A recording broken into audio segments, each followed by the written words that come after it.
My name is Mark Brown. I have the honor and the pleasure to serve as the Executive Officer for Marin Wildfire. And on behalf of the Climate and Wildfire Institute, the Wildfire and Forest Resilience Task Force, and Marin Community Foundation, we want to welcome all of you in Marin and all of our friends that are here driving the change in the wildfire environment. Thank you very much for being here. I want you to take the opportunity while you're here. You probably already know a lot of the people that are here. I want you to reinforce those relationships. And then I want you to get outside of the people that you already have relationships with. And I want you to build even more relationships. And speaking of relationships, I would love to introduce our elected officials one by one, but if I did, I know that I would forget somebody. So if our elected officials could stand up and say hi to everybody, we really appreciate you guys being here.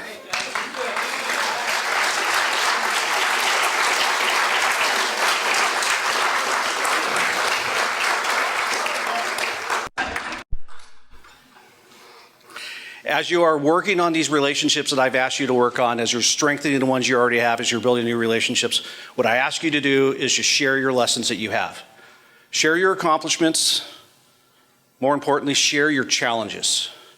And if you created solutions for those challenges, share those as well. If you have a challenge that you don't have a solution for, ask. Be open to learn. So that's what I'm asking for you guys tonight. You're obviously going to learn a lot by listening to this gentleman. And if you're all going to be staying here tomorrow for the task force meeting, there's going to be even more opportunity. And I really don't think there's much of an introduction that I need to give for this guy here. So instead of going through his resume, which I'm sure many of you already know, I'm just going to talk about what I appreciate about listening to Daniel speak. He makes the complicated science of climate understandable. And more importantly to me, he shows us a path forward, how we can create solutions for our climate crisis. And then maybe even more important, he's a Marin native. So with no further ado, Dr. Daniel from UCLA. Thank you.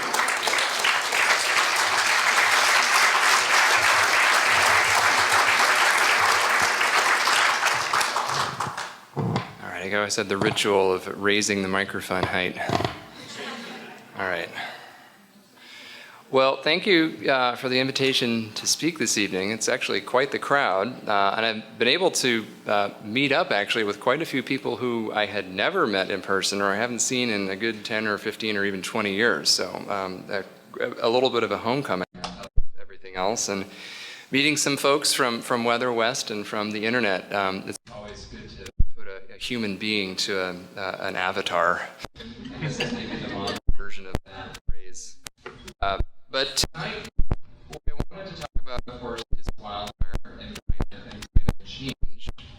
And I'm doing so largely in a statewide California context with some relevance globally, but also mindful that we are here in Marin County specifically, and I'm talking largely about events that occurred in Southern California recently. So there's a little bit of a spread in the discussion. I'll try and cover all these points within about 50 minutes and then hopefully leave a little bit of time for some Q&A at the end before apparently a cotillion band will be playing next door, and I will be literally, music will play me off the stage. So I have a fairly hard time limit. I wanted to motivate this. I don't think it necessarily needs a great deal of motivation for this audience, but I wanted to do so anyway because I think the statistics are pretty stark.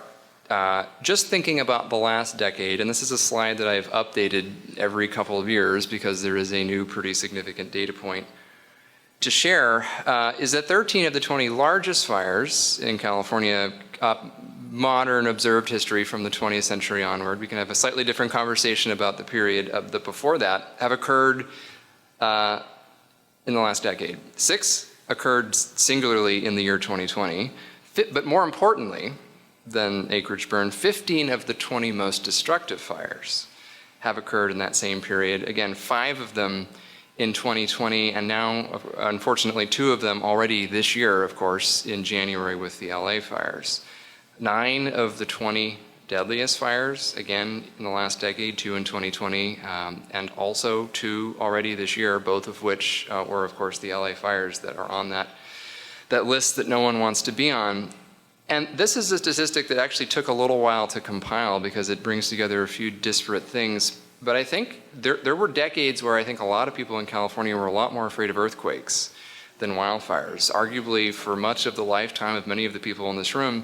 And yet, it is now the case that more people have been directly killed by wildfires in California since 2015 than in all earthquakes cumulatively in the state since 1940 and in any single big quake since 1906, the Great Quake in San Francisco. And I raise that not to sort of emphasize the specific death toll, but to really put into perspective that this sort of is if we're talking about lives lost, this is the California disaster of the 21st century thus far.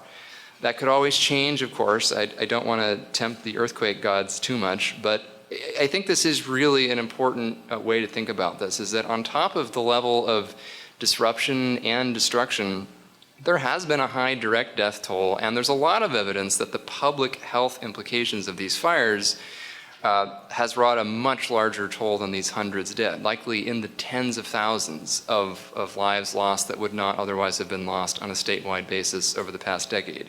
So this really is, on top of everything else, also a public health crisis that has affected in at least some way virtually everybody, all the 40 million people who live in this state.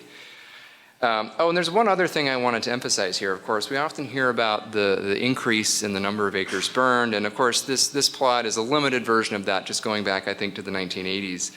But the other thing that's changed over recent decades is that we're actually seeing a lot more year-to-year variability of fire conditions. Not every year in the last decade has been an extreme fire year, either in terms of acres burned or lives lost or structures lost. In fact, there have been a couple of years, the previous 2 years, in fact, prior now to 2025, including the LA fires, where we did not see a great number of lives lost or structures burned or even acres burned. But what has increased is the variability. So we've seen a larger increase in the year-to-year swings between extreme fire years and much milder ones than we've seen an increase in the actual quantity of fire on the ground. And I think that is important for a couple of reasons. It illustrates that not every year will be this bad, first of all, but it also illustrates that we will have years in which we have the opportunity to take advantage of the quiet, favorable periods for risk-reducing interventions, and other years where the realities will probably have to hunker down and be prepared for what's coming. And we do have some ability, and I won't talk about that too much this evening, but ask about it later. We do have some ability to predict in advance which years are going to be which kind of year once we get about to the spring. So what's driving all this? And of course, I'm a weather and climate scientist, so I'm going to be talking about the weather and climate component here. But there are other reasons why we've seen such a in wildfire activity and losses in California and elsewhere. We have more people than ever before living in harm's way. So if nothing else had changed, but we have a lot more subdivisions and neighborhoods and high-risk zones, that alone would probably increase the losses we've seen. We also have the legacy of land management. In some cases, this is forest management, although it's worth noting that many of the recently destructive fires in California and elsewhere have not been forest fires. They have burned in other types of vegetation and ecosystems. They've been grass fires, brush fires. But there are different realities in different regions, many of which have conspired that a lot of our ecosystems are out of sync with what they would be naturally. We've removed a lot of the natural fires that occurred in forest. We've made, in many cases for much of the 20th century and prior, illegal a lot of the indigenous and cultural burning that used to be so prevalent on these lands. So there's a variety of reasons in different settings why, for non-climate but still human-caused reasons, why we're seeing worse fires. But what I really want to emphasize tonight is the climate change angle. And that is there too, acting in concert and in many cases on top of these other factors and multiplying them in some cases. And so just a brief primer on climate change. I am mindful of the audience, so I won't spend too much time on this, but it's worth emphasizing since again, this is a plot I update every year and it gets more orange and more red each time I do so.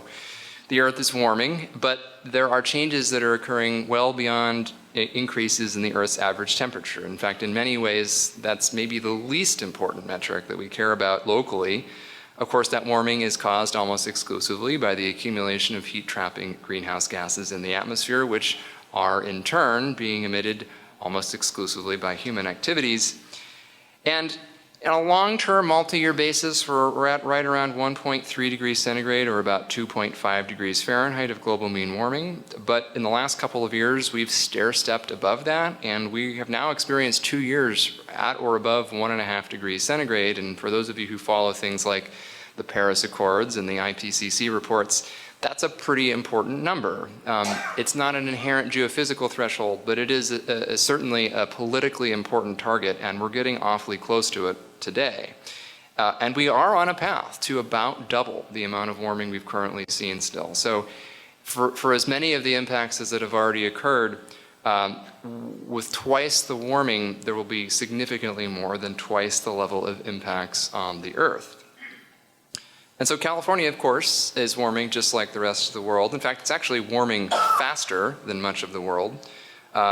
Heat waves, of course, are longer and hotter than they used to be, but also winter temperatures, we don't notice them as much. But just yesterday, a day when much of Northern California and really much of the west coast of North America experienced one of their hottest March days on record. All of California's top 3 hottest summers have now occurred in the past 10 years that coincide with the period of great escalation in wildfire activity. That is, as you might imagine, not a coincidence. And that warming has been faster generally inland versus the coast and at higher elevations rather than lower elevations as well. So there is a term that my colleagues and I recently coined to describe the effects from the perspective of hydroclimate, so the aspect of climate that relates to moisture in the air or lack thereof, or precipitation or lack thereof. And that is the expanding atmospheric sponge effect. And you can visualize this as literally an ordinary kitchen sponge that becomes progressively larger with warming. In fact, we can even put a number on it. That kitchen sponge becomes about 7% bigger for every degree centigrade, or around 3 or 4% for every degree Fahrenheit of warming, such that if we reach a level of 3 degrees centigrade or around 5.5 degrees Fahrenheit of warming, as we are still on track to do later this century, that sponge is going to be fully 22.5, 23% larger than it used to be. What does this really mean? What is the purpose of using this analogy? Essentially, you can envision this expanding sponge that gets bigger with rising temperature. It has both the ability to potentially absorb more water as it becomes larger, as your ordinary kitchen sponge would, but also the potential to yield more water if it's saturated and you wring it out, much like an ordinary kitchen sponge would do. This analogy actually works in reverse, which is rare for an analogy in the scientific world, where if the sponge has no water in it at all, if there's no water to soak up, this is still how the atmosphere behaves in a warming climate. So it's a larger sponge with a greater capacity to absorb water, but if there's no water to absorb, all it has is that increased capacity.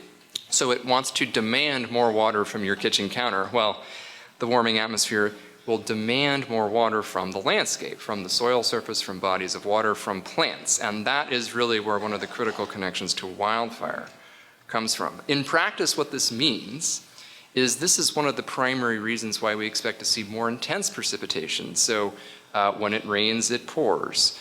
But it's also why we expect to see more intense evaporative demand. So when it's not raining, the atmosphere is literally thirstier and demands more of that water from its surroundings.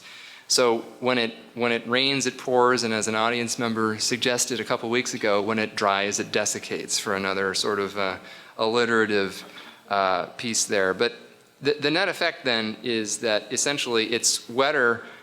When it rains, we see an increased likelihood of these really concerningly heavy flood-producing downpours, and the rest of the time it's actually drier, leading to a condition where even in places where we don't see a change in the average annual precipitation, much like we've not seen in much of California, we can actually see a large increase in both the wet and the dry side of that hydroclimate distribution, which is itself a term my colleagues and I have collectively termed hydroclimate whiplash, this notion of wide swings between unusually wet and unusually dry conditions relative to what you'd usually expect in a given location. So we're not comparing the Amazon to the Sahara Desert in this case. We're comparing apples to apples and oranges to oranges here.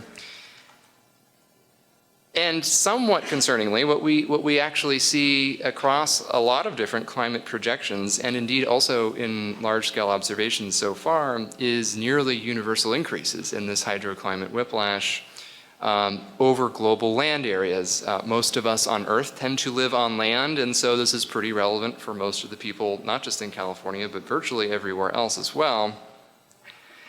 And we also see a projected acceleration in the rate of increase of this hydroclimate whiplash, somewhere between about 1 and 3 degrees centigrade. And as I mentioned, where are we right now? We're getting pretty close to 1.5. So we're right in the middle of that range. So to zoom in, or to zoom back in on California, a very brief primer on California's unusual climate. Because this part of the world exists at a climatological transition zone, so dividing the more active and unstable weather in the Pacific Northwest from the much calmer and milder weather in the subtropics to the south, we kind of get the best or worst of both worlds, depending on how you look at it. And this dividing line is not actually a static feature. It slides northward and southward from season to season. So you can see in the animation on the left, the seasonal cycle of California's precipitation. That's because this boundary between the active mid-latitude regime and the stable subtropical one varies. It goes farther north in the summer when the conditions are dry, and it drops southward in winter when California receives most of its precipitation during the cool season.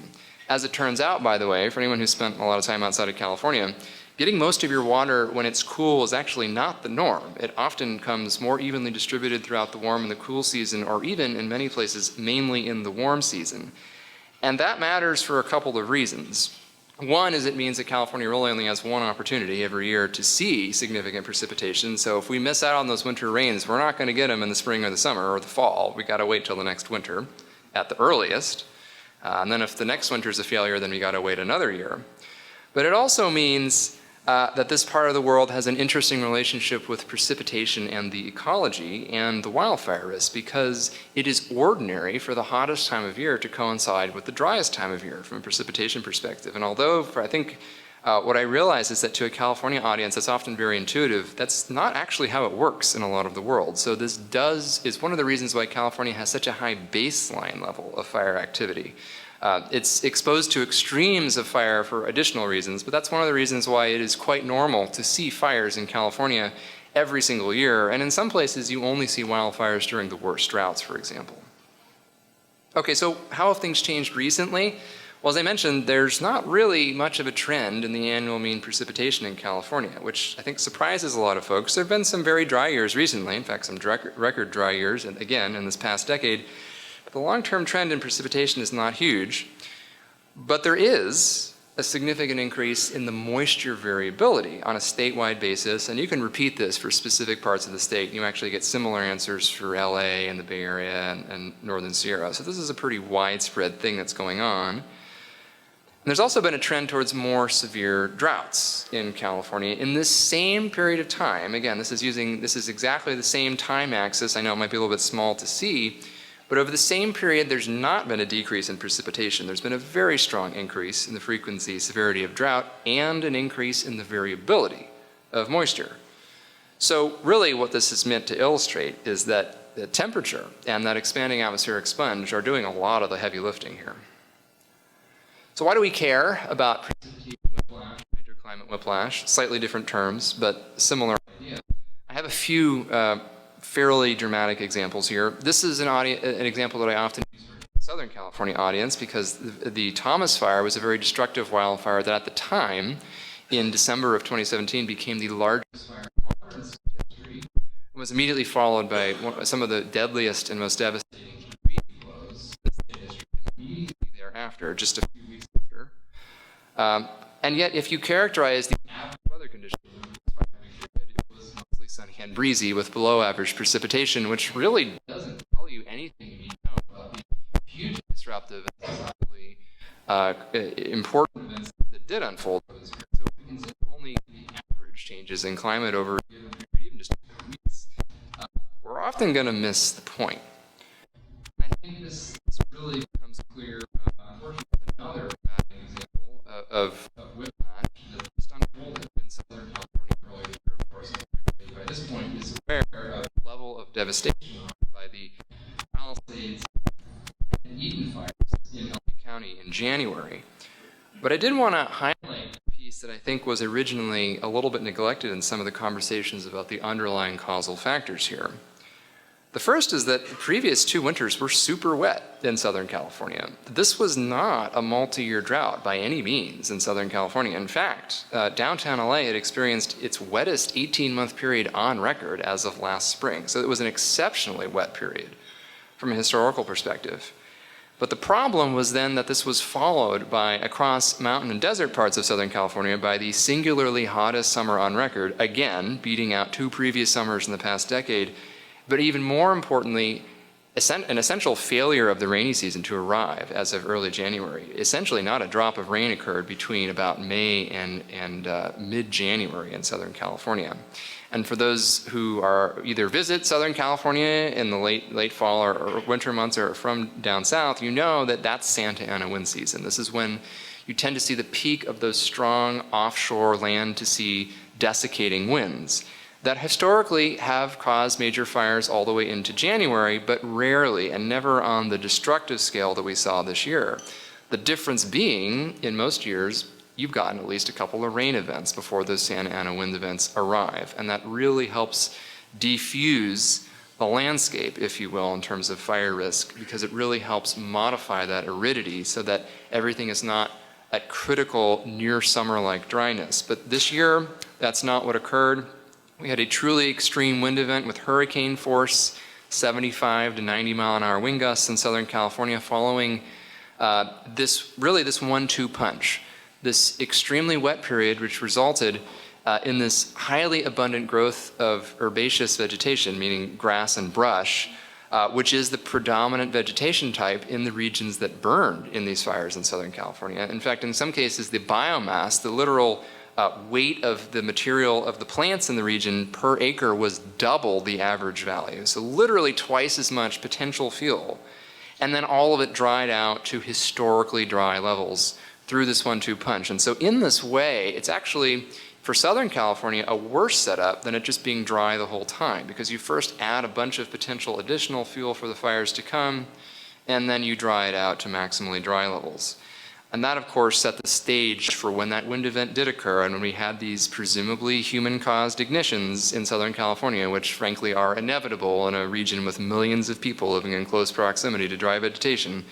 This was the unfortunate result.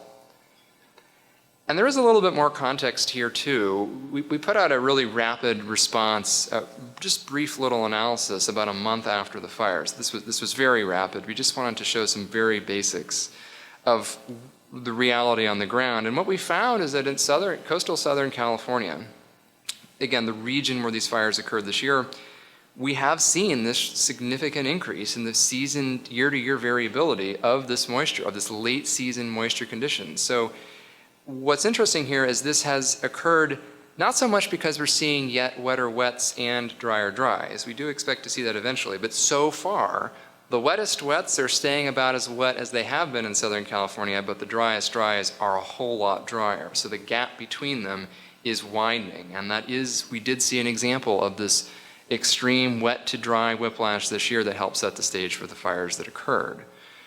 We also have found that if you look specifically at the peak intensity of fire weather conditions during Santa Ana wind season, again, which usually peaks from about November through January, so right around when they did occur, that part was not so unusual, that the peak fire weather intensity has increased by about 36% since the early 80s in coastal Southern California. That is not a small increase by any means, especially given that there are a lot of non-linearities involved. So you can't necessarily just say that, well, there's a 36% increase in the risk of fire.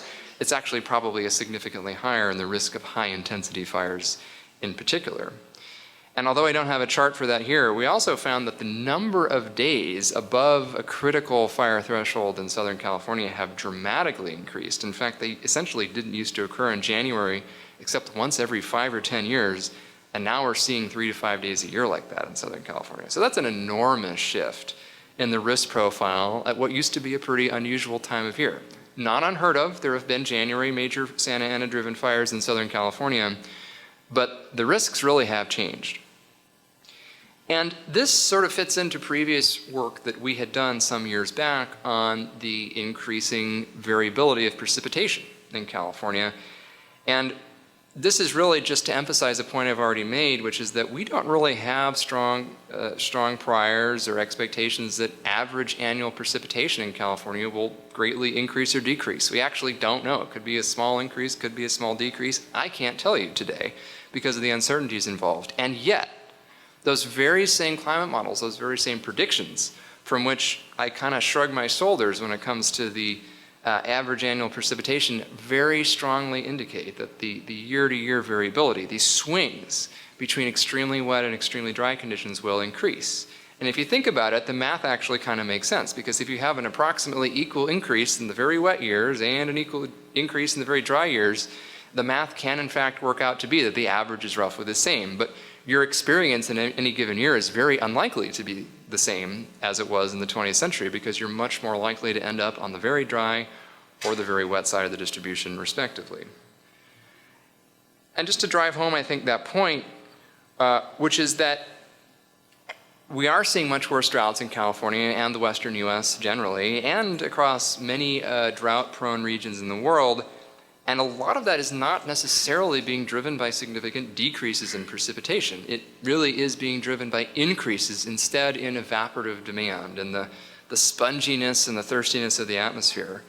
The same amount of water falling from the sky as rain or snow just doesn't go as far as it used to. And this isn't a statement about people using more water or anything. This is a physical statement about the water falling from the sky increasingly re-entering the atmosphere through these evaporative processes. This is even more true in snowpack-heavy regions where we're losing that winter and spring snowpack as well.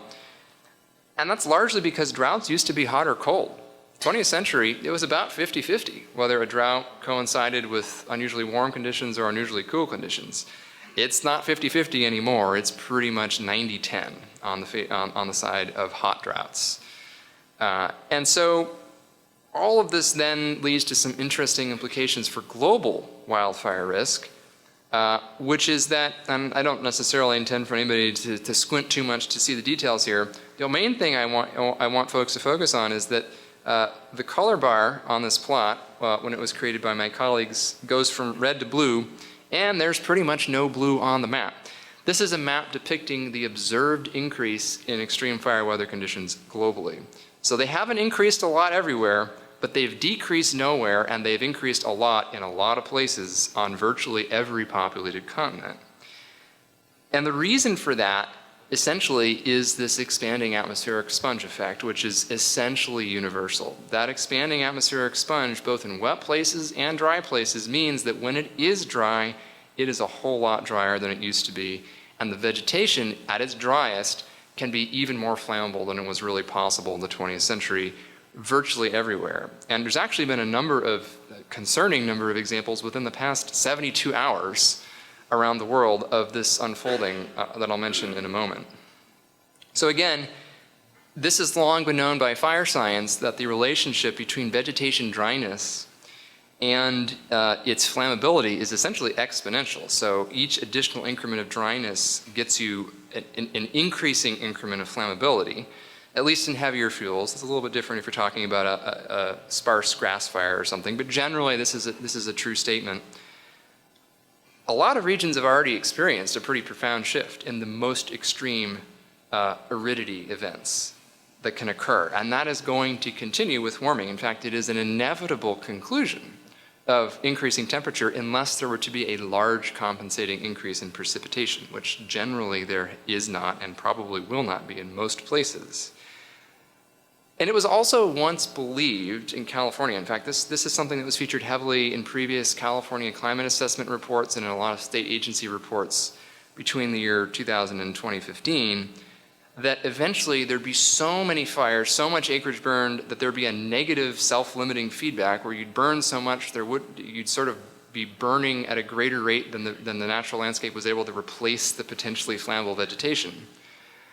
The challenge with that is it didn't quite take into account hydroclimate whiplash, because it was assuming that there'd be little mean trend in average precipitation, not that you'd be swinging more wildly between very wet and very dry. And the reason why that matters, of course, is with the wet periods, you do get those opportunities for extensive regrowth in between the extreme fire years, which is why it's interesting that what we've seen in this era of on average, this increasing trend in wildfire acres burned has not come as a steady linear trend, but really an alternation between very quiet years and much more extreme years as we sample more and more from the upper end of that distribution. So a few years ago, this was after the devastating fires in autumn of 2018 that we did this work. We found that extreme fire weather conditions have already doubled in California in autumn since the 1980s. Again, not a small change at all. And that this is something that is very much in line with predictions from climate models. So not every prediction about the future is always 100% correct, but unfortunately this appears to be one of the ones that is right on target, and if anything has slightly underestimated the observed trend that we've seen. And there's another aspect to this too. It's not just a question of how much water there is over the year or not, how much water is not present, but it's also a question of when it falls and the seasonality. As everyone knows, California has a wet season that primarily coincides with this cool season, as I mentioned. So winter rain, summer dryness, that's normal. And the shoulder seasons, the spring and the autumn, can be pretty variable. I think this week is a good example of that. Yesterday it was record warm, and today it's windy and drizzling.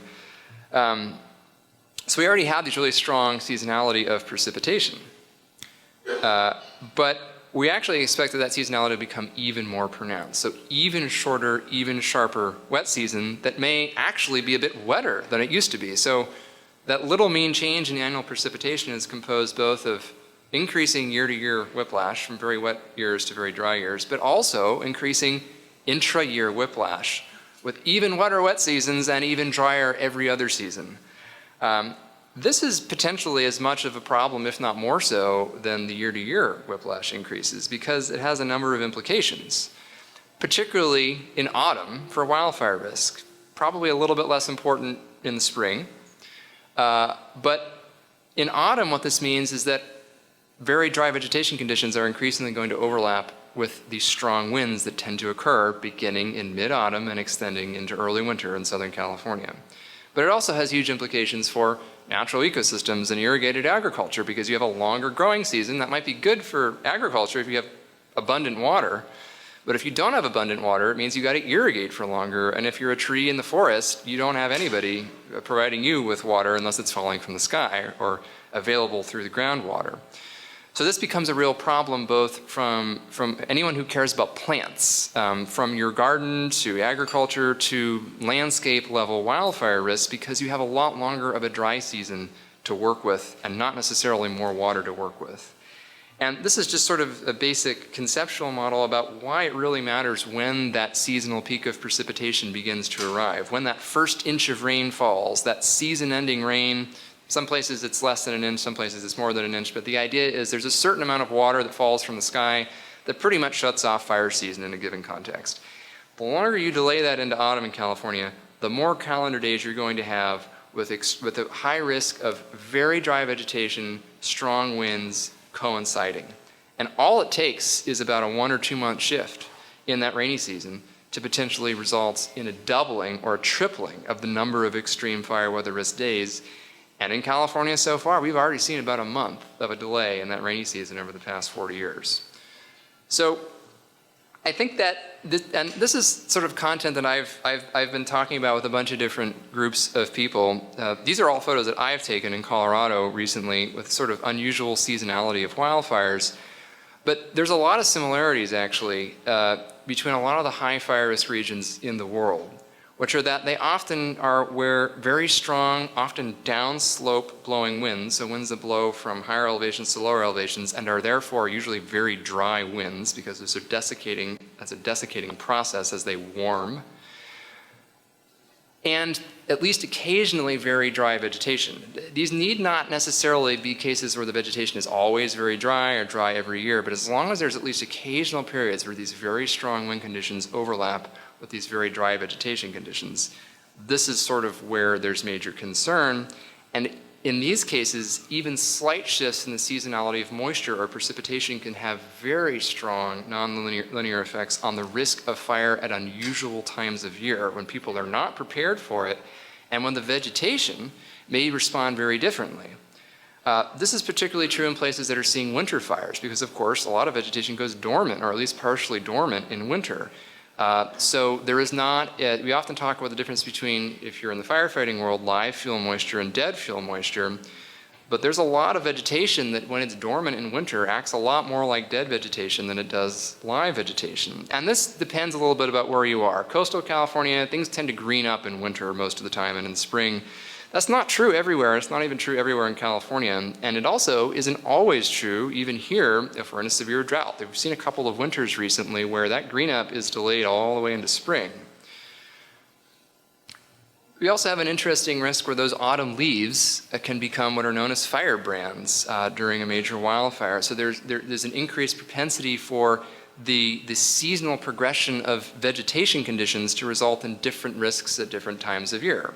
In the spring, you have green up of grass, of course. That's a favorable thing. That means that the risk is usually going to be lower.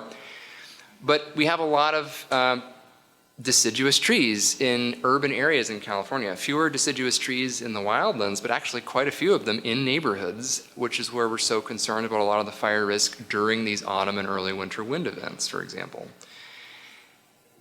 In the wildland-urban interface, too, we often don't think about this, but I was talking about this with a few folks just before this conversation this evening, is in a lot of places we stop watering during the cool season in winter. This is particularly true in places where you have overnight freezes. So there are, believe it or not, there are still some parts of California that see pretty consistent freezing temperatures overnight in winter. And often you shut off irrigation systems to avoid them freezing during the first freeze of the season. The challenge is, though, if we don't get natural precipitation at those elevations in the form of snow or lower elevations in the form of rain, it means that all of this vegetation that isn't in the wildlands but is in our backyards, in our parks, in our roadway medians, can become extremely dry. And if you think about it, a lot of the wooden fences that we see in neighborhoods, what are those but standing dead wood in the middle of winter if we haven't seen that precipitation and we see those wind events. So there's a few things that when you start viewing this transition zone between the wildlands and the wildland-urban interface and the areas sort of in between, all the way into much farther into the urban cores, I think, than we're used to recognizing, things can go a little bit sideways. And this is footage from LA. This is from a doorbell camera in Altadena. And I wanted to show this. I'm going to let it play because I think it's really important for people to see what conditions on the ground can be like when you have hurricane force winds, record dryness. So the winds in this footage are at about 75 miles an hour blowing down the street. And you can see, it is literally a blizzard of embers. It's a little bit hard to fathom how you would fight a fire under these conditions. If you were with CAL FIRE or County Fire Department or LA City Fire. And I'll let it play just one more time just to emphasize, this is what it's like when there's an urban firestorm during an extreme wind event, during an extreme aridity event. And this is why, first of all, this really illustrates why defensible space is not just about a wall of flame progressing to your house. It's about surviving this blizzard of embers coming, driven by the wind, but also why this really is, as has been characterized by some meteorological folks that I work with, an extreme wind event with fire embedded in it is almost the way to think about it. But would it have happened if it had rained an inch or two in the weeks leading up to this extreme wind event in Los Angeles? I would say probably not. And so in many cases, even though the lack of rain, of course, did not cause the fires, they were a pretty determinative factor in why they were as bad as they were. And that increasingly thirsty atmosphere in the months leading up is what helped facilitate conditions to be just so explosively dry, as you can see, just evidenced on the ground. And so there are, I think, some specific lessons from LA. And of course, this was a particularly tragic event in that it cost directly, as I mentioned, over 24 lives, and probably the full toll from a public health perspective over in the months and years to come will be far higher.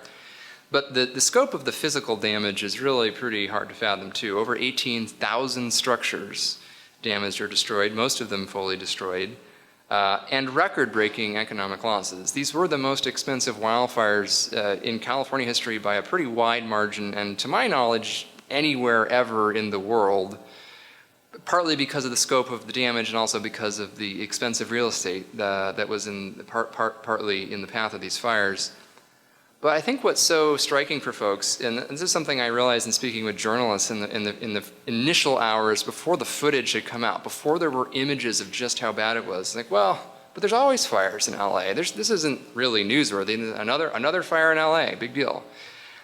And it's true that these fires occurred in a region that is no stranger to fire, and even in these specific neighborhoods that have had damaging fires before. And so in that sense, it's not surprising that the fires occurred where they did, or that there was significant harm wrought. But really, there was a confluence of factors that were really in really unfortunate and extreme alignment here. As I mentioned, the weather, the hurricane-force downslope windstorm, the context of climate change, this expanding atmospheric sponge, this increasing hydroclimate whiplash that we've seen, just the fact that the topography of the LA basin makes it quite vulnerable, both to seeing these wind events in the first place and to accelerating fires in these very narrow wind corridors, which is exactly what you saw on that ring camera footage. It really, like a blowtorch effect, literally. And also the fact that these were very densely vegetated neighborhoods. These are neighborhoods that were not just in the wild and urban interface. At the fringe, they certainly were, but these fires progressed not just blocks, but miles into these highly populated neighborhoods and began burning structure to structure. And I often hear people say, well, these fires were primarily structure fires at that point. They were burning from, which is of course true in terms of the main fuels that were burning, but what are the connecting wicks between structures? How does it jump the street? How does it jump the highway? A lot of those embers are coming from the brush and the trees and the palm fronds in people's yards that are blowing from one place to another. And so it really is, I think, a combination of the fact that this was a known high-risk zone. We got really unlucky with an alignment of factors. And also, this is exactly the kind of thing that you might expect to happen under the worst case scenario in this kind of setting. So it was both incredibly hard to watch, partly because of the visceral devastation as somebody who studies these things, but also because it's unfortunately exactly the kind of thing that we're worried about in these settings. And it's never a good thing to see that come to fruition.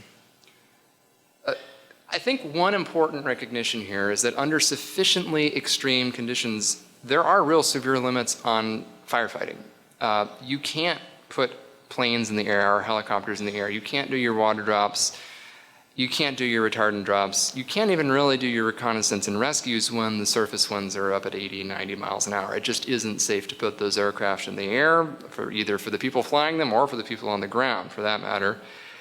And this was a subject of still remains, endless discussion and controversy, but the reality is that urban water supplies almost nowhere in the world are designed to supply hundreds of fire engines fighting literally thousands of simultaneous structure fires on the same, drawn from the same water mains. One of the only places in the world that I'm aware that has a redundant fire flow system, by the way, is the city of San Francisco, and this is partly in recognition not of the wildland fire risks, but of the post-earthquake fire hazard and lessons learned from 1906. It's also the reality that spot fires, those embers, each one of them potentially becoming a small little fire, they're essentially uncontrollable within seconds under these conditions. And so these are the kinds of conditions that we worry about and that we prepare for. We're not really so worried about the more ordinary fire weather days. It's the extraordinary fire weather days, and that really does lead to the fact that I think that we're going to need to see some pretty significant changes in the way we think about the landscapes in populated parts of California, and not just on the urban fringes in the suburbs, in the semi-rural areas that go out into the forests, into the grasslands and the wildlands, but really all the way in some cases, all the way into the urban cores, because this wildfire, for example, burned all the way into downtown Altadena, and we've seen similar events in Paradise, where most of the entire town burned, and even into places like suburban Santa Rosa. Who would have thought about fires crossing Highway 101? There were also, and I think this was also a little bit underemphasized, there were some near misses. This actually could have been a lot worse than it was, as terrible as the actuality ended up being. There were a number of traffic bottlenecks that almost resulted in large-scale burnovers with people leaving, and so it's pretty clear that there are still some ingress and egress issues that fortunately were solved with a bulldozer.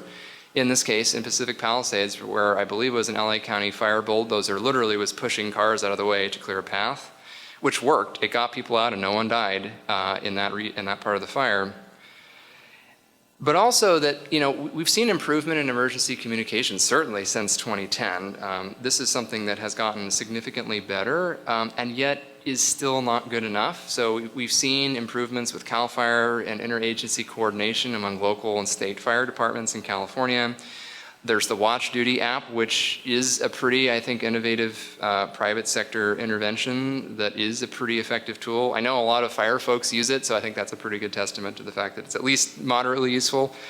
But this is something else I think that we really need to think about, redundancy and getting information out faster, because I think it's clear this was another event where it just didn't get to the people fast enough who needed it most in that moment. And so there's been progress, but there's room for a lot more. And I think this is sort of, as I get closer to the end of this talk, there is this notion of differentiating between what I might call more ordinary versus extraordinary risks in a warming world. And this is true, by the way, not just with respect to fire, but with other hazards as well. But I'll focus on fire here. I have some examples on the top of places in seemingly unusual places. Kent in the United Kingdom, or on Maui, of course, the Lahaina fire, or just last month in Japan, which was essentially the largest wildfire in Japan's history. It killed people and destroyed a lot of structures in a country that has almost no historical experience with wildfire. I could also use the example of yesterday, the largest wildfire in South Korean history burned halfway across the Korean peninsula and through several towns. That has never happened before there. So what is changing? It's not that all of these places are fire prone all the time, or even that all these places were not potentially fire prone historically, but it's that we're realizing more of the latent potential risks that have long existed, and we're realizing them more often and with greater severity. And one of the challenges here is that the risk under particularly extreme fire weather conditions, extraordinary ones you might say, are not the same, not structurally similar even, with the risks that you see under more ordinary conditions in other places. So you would expect, for example, to see wildfires every year somewhere in LA County. That's not new, that's not surprising, it's not unusual, or even necessarily particularly scary in the context of things. And you would not expect to see so many wildfires, for example, on Maui or in Japan. But when they do occur, when those extreme conditions do align, it's potentially even riskier to be in those settings when that happens, because you aren't as prepared for it.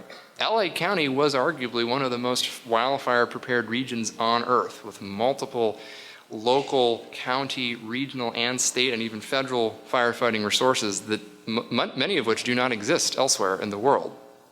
And so I do think that what happened there happened not due to lack of preparedness, but was arguably not worse because despite how bad it was still the best prepared region arguably on Earth for this sort of event. And we've seen a lot of these recent examples where the surprises are really what get you in some of these other places where it's not as expected. So in California and beyond, where are these places geographically? I mean, I could have endless conversations with people poring over vegetation and fire hazard maps. And by the way, the new CAL FIRE maps today, I was having a conversation with a journalist earlier, I think they encompass this to a pretty high degree, which is, I think, encouraging from a preparedness perspective. But where generally do I think this would be? In California, these are going to be places that are normally really moist, so either very high elevations or coastal locations that are very densely vegetated, that have at least occasional confluence of very dry conditions in terms of a severe drought, for example, becoming more likely in a warming climate, and very strong winds. So even if that is an unusual confluence, one of the things that jumped out to me on the new CAL FIRE maps out today, Half Moon Bay, almost the entire town of Half Moon Bay is at moderate to very high hazard zone. And a lot of folks are saying, oh, these maps are ridiculous, that's ludicrous. And I was actually very glad to see that, because what it's reflecting is exactly this. The risk under extraordinary conditions is different than the risk under more ordinary conditions. In Half Moon Bay, there's very little fire risk 99% of the time.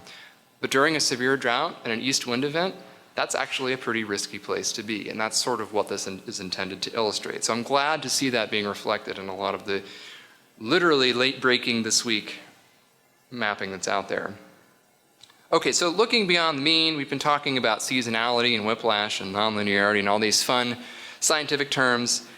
But the broader point here is really this, that wildfire trends are complex. It's not just climate change. It's not just human factors. There are other things that are going on too.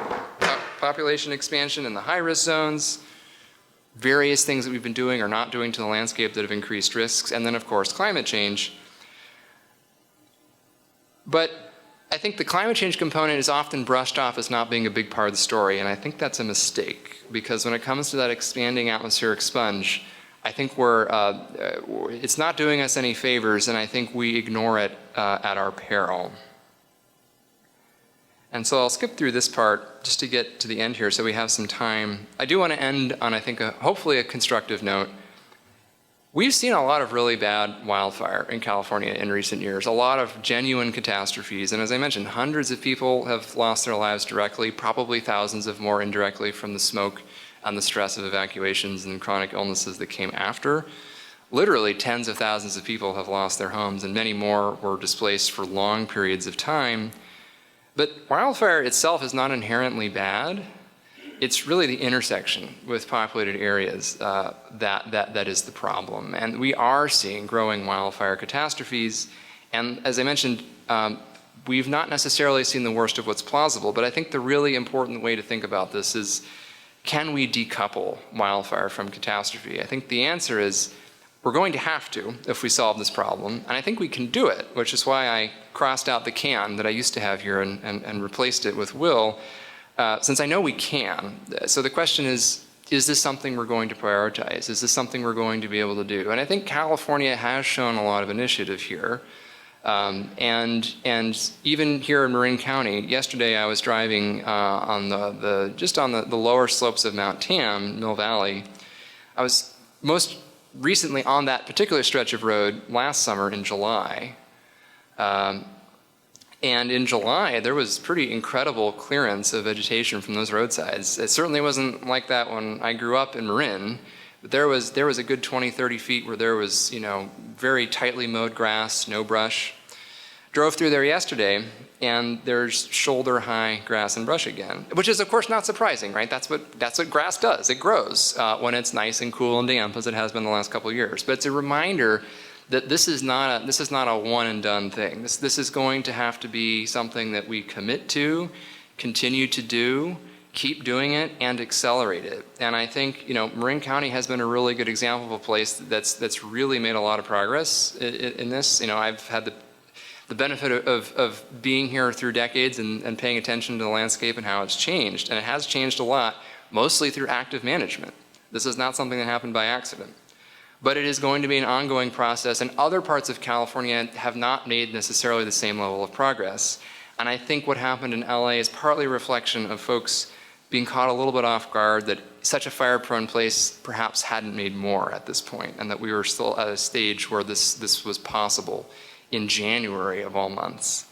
And so I think that ultimately, this is a manageable problem, but we're going to have to really make an affirmative decision to manage it, I think, in more aggressive ways than we have historically to get ahead of this. And so with that, I'll leave various forms of social media contact information on the screen, and I hear the band trying to get started. I think someone's shushing them. So we got about maybe 10 minutes for questions, something like that. So thank you all.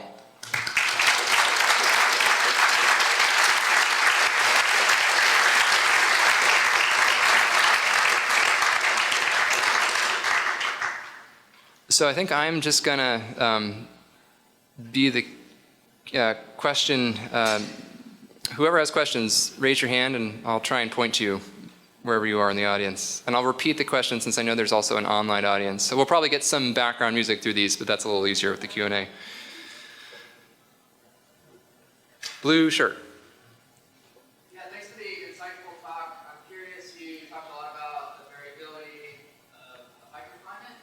What are you seeing in terms of the variability in Yeah,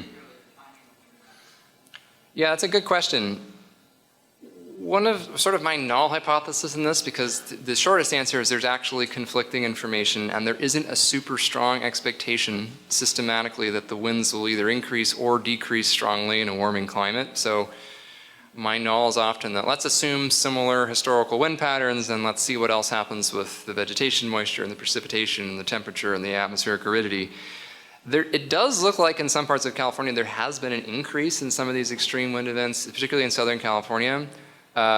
It's not huge, and it's actually not consistent with what climate models say would be happening with a warming climate in that region. So is that just, is that a way in which the climate models are not necessarily correct about the future? That is always a possibility. They're not particularly good at representing the fine scale, mesoscale atmospheric dynamics that produce these extreme wind events.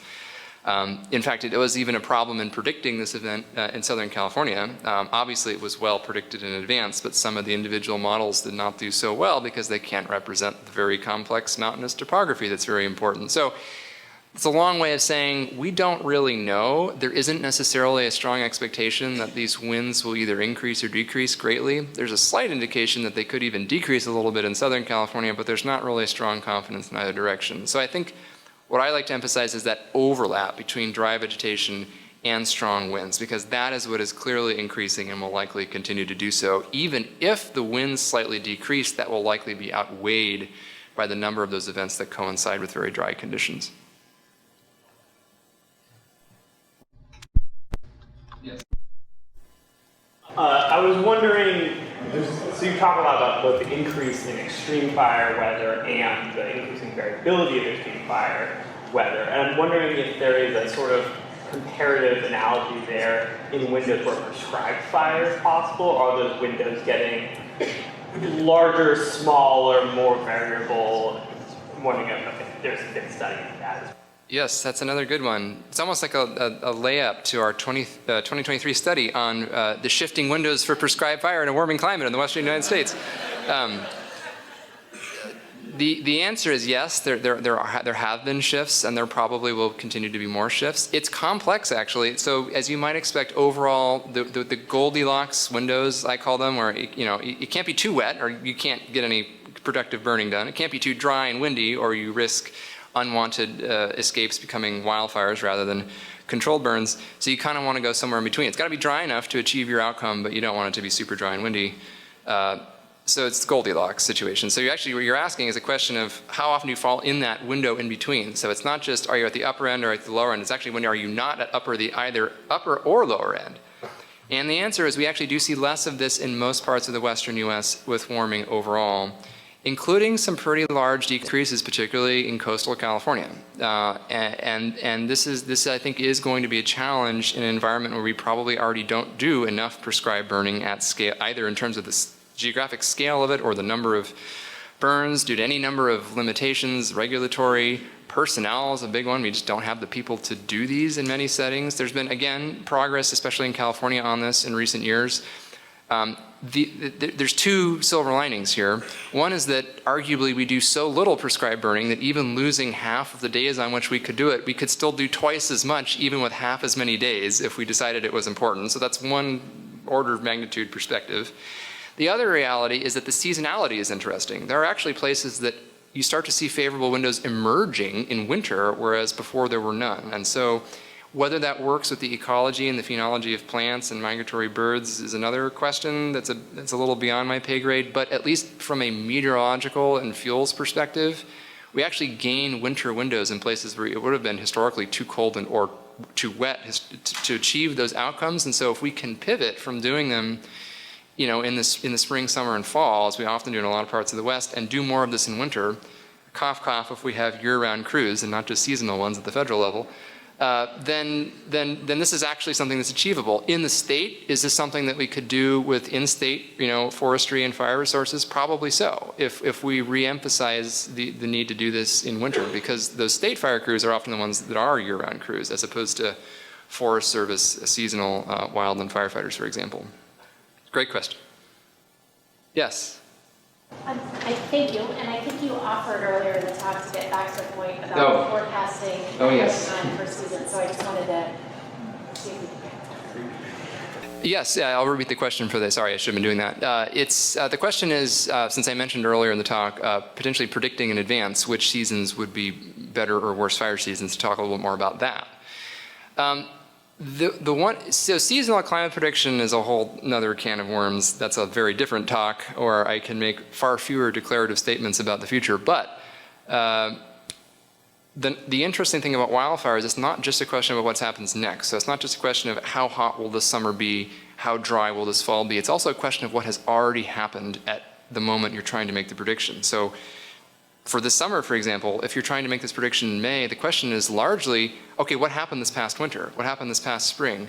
What happened last year? And we already know the answer to those questions. We don't have to predict the past. We can observe the past. So this is why, for example, in fall and winter that we just went through, so in fall of 2024 into early 2025, my colleagues and I were talking about potentially serious fire situation in coastal Southern California during Santa Ana wind season, and also in some parts in some parts of the more grassland ecosystems up in Northern California. And in the past couple of years, where is the largest fire we've seen in Northern California was the Park Fire, which was actually a very large primary grass and brush fire north and east of Chico. And then the most devastating fires, of course, were the Southern California fires, also in a primarily grass and brush dominated ecosystem. The reason why we were able to make that sort of prediction, and it won't always be that specific, but in this case it was really alarmingly parallel to what actually happened, was because of this succession, this wet to dry whiplash. Where will there be abundant growth of grass and brush, more fuel for the fires to come?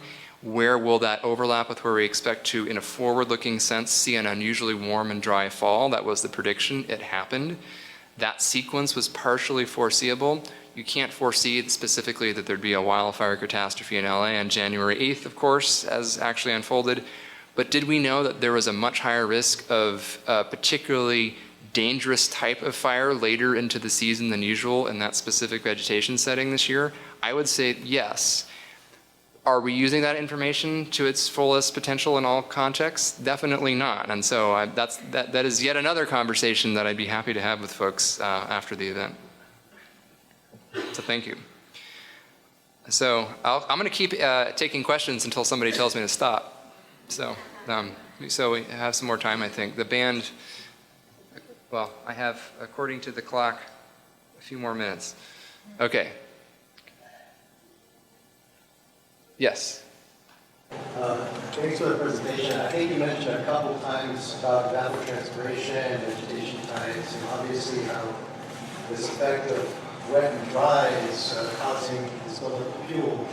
I'm wondering the Palisades perspective, given the vegetation types, I know my memory is driving to Palisades, pretty lush areas, and the way that we're moving water across the state and perhaps irrigation, is that something that you would say contributed heavily to the potential fuel load in the Palisades?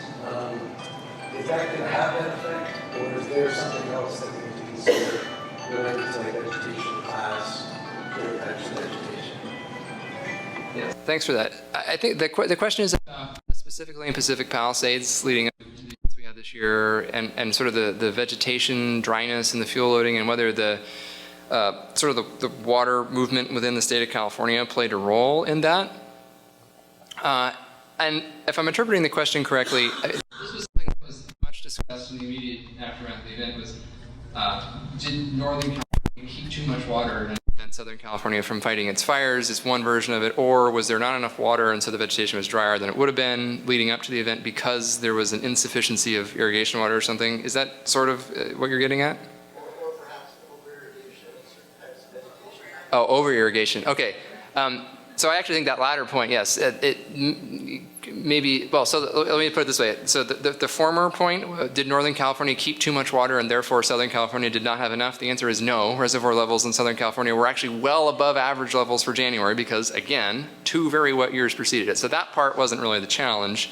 There were some local water supply issues for other reasons that I mentioned, but it was not a large-scale lack of water in Southern California. The other interesting question, though, about how much do we irrigate vegetation in neighborhoods? I think it's maybe less a question of how much we irrigate it and more how much and what type of vegetation is there to begin with in these settings, I think, because you're kind of a catch-22, right? Because if you don't irrigate the vegetation, then, then it's very dry during a wind event. If you irrigate it, it might not be as dry in the moment, but it grows more. I mean, just think of watering a lawn versus not watering a lawn. If you water it heavily, it's usually going to continue to grow. You're going to have to mow it frequently. There's more biomass. If you let it die for water scarcity reasons or drought resilience reasons or some other reason, you're not going to have to do that mowing anymore. I guess that's one side benefit. But it does illustrate that how much you water does in many cases in terms of irrigated agriculture. This is how farms work. The more you irrigate up to a point, the more productivity you get. So I think that there probably is some relevance of how lushly irrigated it is, but frankly, I think the bigger question is about how much vegetation there is and what type of vegetation there is and how. It's the Academy. It feels like the Academy Awards. I'll take that as my cue.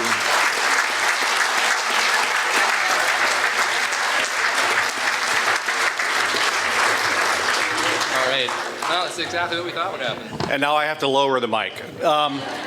Again, another thank you, Daniel Swain.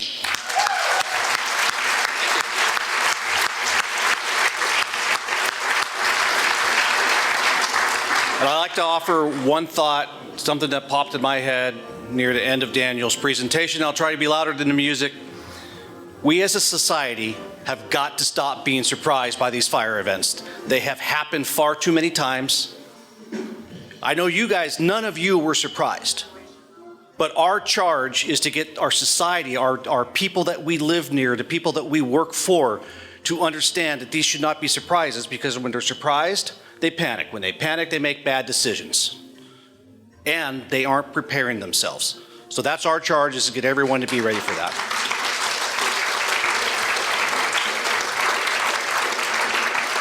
And a good source told me that the bar is still open in the back, so more time to mingle.